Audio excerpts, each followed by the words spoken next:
5, 4, 3, 2, 1, 0.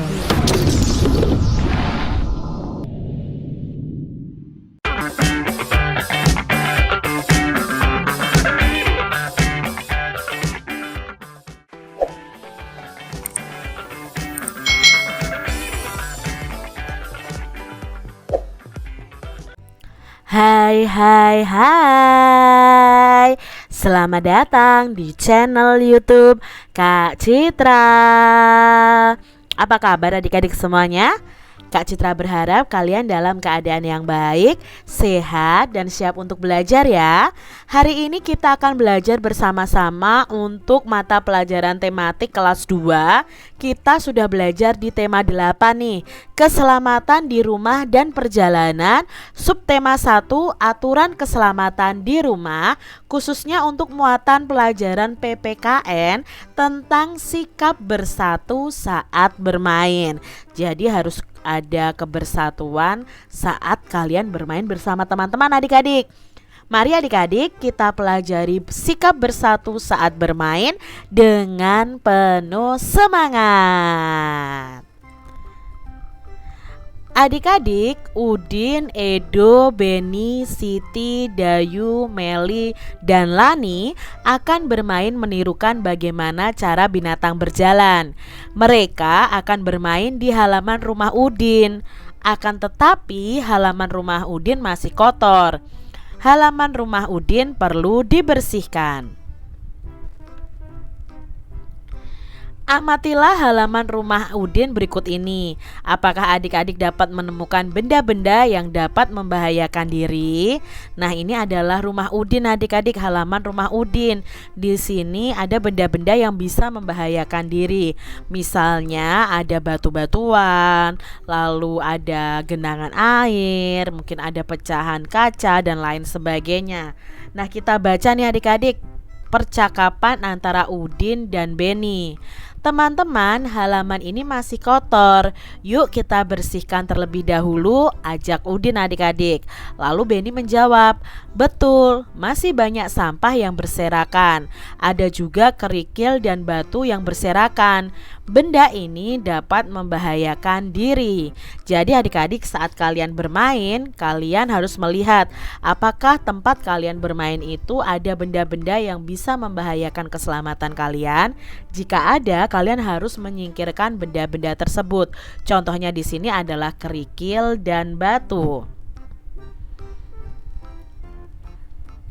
Adik-adik, setelah dibersihkan, halaman rumah terlihat bersih dan aman untuk bermain. Nah, di situ kalian sudah mulai bisa bermain adik-adik. Adik-adik, Udin dan teman-teman itu mulai bermain menirukan gerakan binatang berjalan.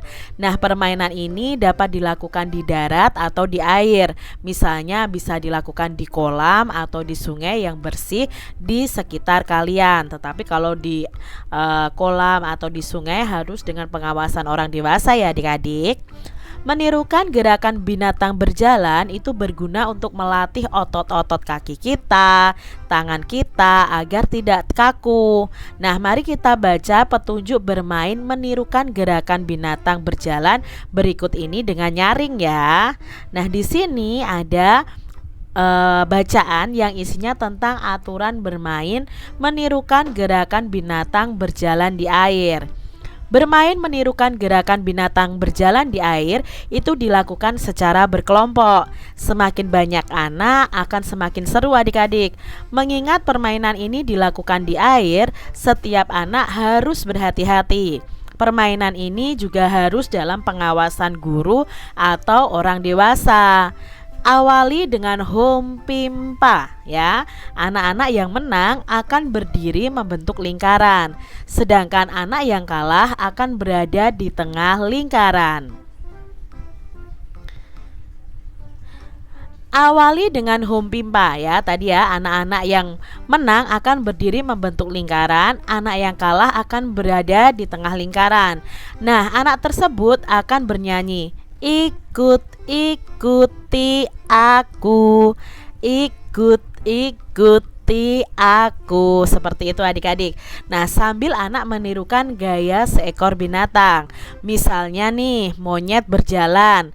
Lalu anak-anak yang lain juga harus menirukan berjalan keliling seperti monyet. Setelah berjalan keliling satu putaran, anak yang berada di tengah akan berteriak menyebutkan nama seorang temannya. Nah, anak yang disebut namanya harus segera maju, lalu dia harus menyanyikan lagu ikuti aku. Ikuti aku sambil memeragakan gerakan jalan seekor binatang. Binatang yang ditirukan itu tidak boleh sama adik-adik. Begitu seterusnya. Jika anak yang ditunjuk tidak dapat menirukan gerakan binatang berjalan, maka anak tersebut dianggap kalah. Dia akan mendapatkan hukuman. Nah, hukumannya adalah menyanyi sambil menari.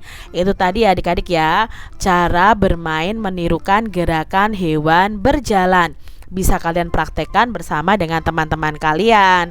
Nah, untuk lebih jelasnya perhatikan gambar bermain menirukan gerakan hewan ini. Nah, bagaimana cara binatang berjalan di air berikut ini.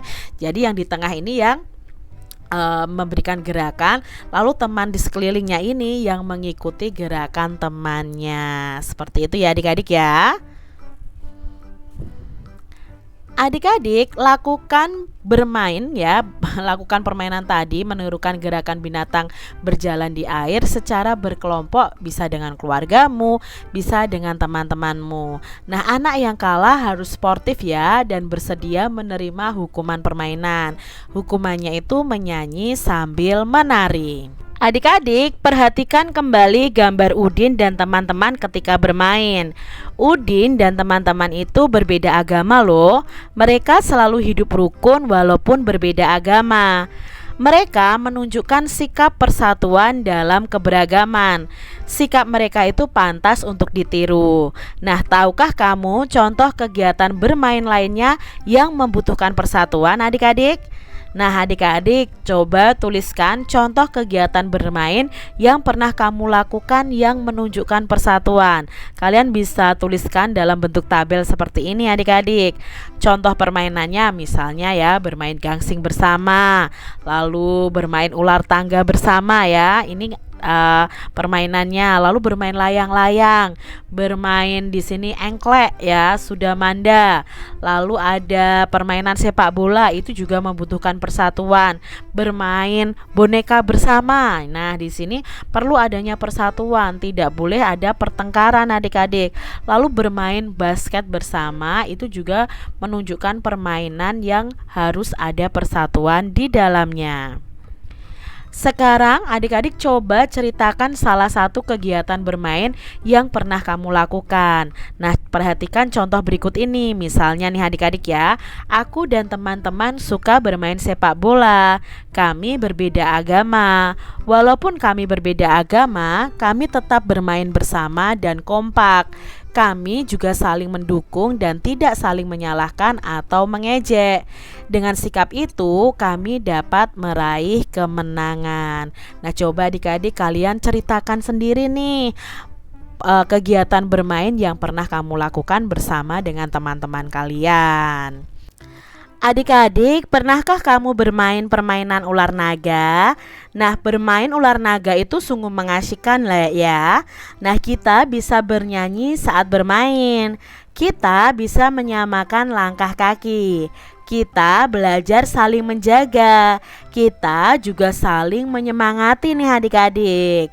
Nah, kita itu harus bermain dengan rukun. Kita tetap bersatu walaupun berbeda-beda. Menjaga persatuan saat bermain itu sangat penting ya adik-adik ya. Adik-adik, beberapa hal yang bisa kalian lakukan untuk mewujudkan persatuan adalah: yang pertama, kalian harus saling menghargai dan menghormati. Lalu kalian harus mengikuti aturan bermain. Dengan menaati aturan, bermain menjadi tertib adik-adik. Lalu kalian tidak boleh memaksakan kehendak. Lalu kalian harus bersikap sportif. Sportif itu berarti kesatria, mau mengakui kehebatan teman atau kelompok yang memenangkan permainan. Dan kita juga mau menerima kekalahan kalau kita kalah dalam permainan. Itu bersikap sportif adik-adik. Adik-adik, di sini Kak Citra punya beberapa gambar nih. Kita akan memberi tanda centang untuk sikap bersatu dan tanda silang untuk sikap yang tidak bersatu. Kita lihat gambar yang pertama. Apakah ini sikap bersatu adik-adik? Ya, ini sikap bersatu. Lalu gambar yang kedua adik-adik. Ya, ini juga sikap bersatu ya adik-adik karena membantu temannya. Lalu yang ketiga adik-adik, apakah ini sikap bersatu? Iya ya adik-adik ya, ini sikap bersatu saat bermain. Kita lihat gambar yang keempat adik-adik. Apakah ini sikap bersatu atau sikap tidak bersatu adik-adik? Ya, ini sikap tidak bersatu karena di sini ada teman yang tidak diajak bermain. Jadi jangan dicontoh ya adik-adik yang ini ya. Berikutnya nih adik-adik, coba perhatikan sikap-sikap berikut ini. Manakah yang menunjukkan sikap rukun dan tidak rukun? Mari kita beri tanda centang pada kolom jawabannya. Yang pertama, bermain sesuai giliran. Apakah itu rukun atau tidak rukun adik-adik? Ya, ini termasuk dalam rukun. Mengganggu teman saat bermain. Ya, ini sikap yang tidak rukun ya adik-adik, kita tidak boleh mengganggu ya. Mendoakan teman yang sedang sakit. Ya, ini sikap rukun.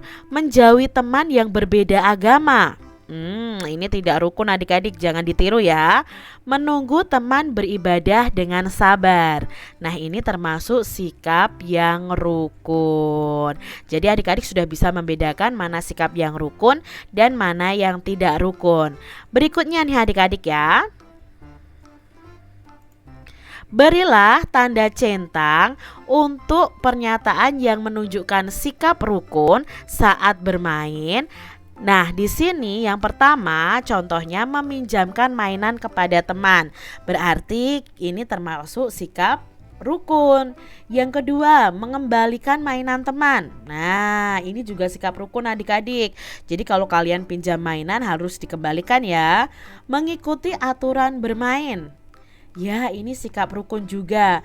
Merusak mainan teman. Nah, ini tidak rukun ya adik-adik ya, tidak perlu kita centang. Bermain sesuai giliran. Ya, ini termasuk dalam sikap rukun saat bermain. Demikian tadi adik-adik pembahasan kita tentang sikap bersatu saat bermain. Adik-adik sudah tahu ya bagaimana membedakan itu sikap yang baik dan yang tidak baik. Sikap yang bisa mewujudkan kerukunan dan yang tidak mewujudkan kerukunan. Jadi adik-adik harus bersikap yang baik saat bermain dengan teman-teman kalian tanpa membeda-bedakan agama, suku, dan lain sebagainya. Demikian tadi adik-adik pembahasan kita. Semoga adik-adik mengerti apa yang Kak Citra sampaikan. Dan sampai jumpa lagi di video pembelajaran Kak Citra selanjutnya. Tuhan memberkati. Jangan lupa tekan tombol subscribe, lalu tekan loncengnya, tekan juga tombol like, lalu share ke media sosial kalian. Jangan lupa untuk ikuti media sosial Kak Citra. Terima kasih.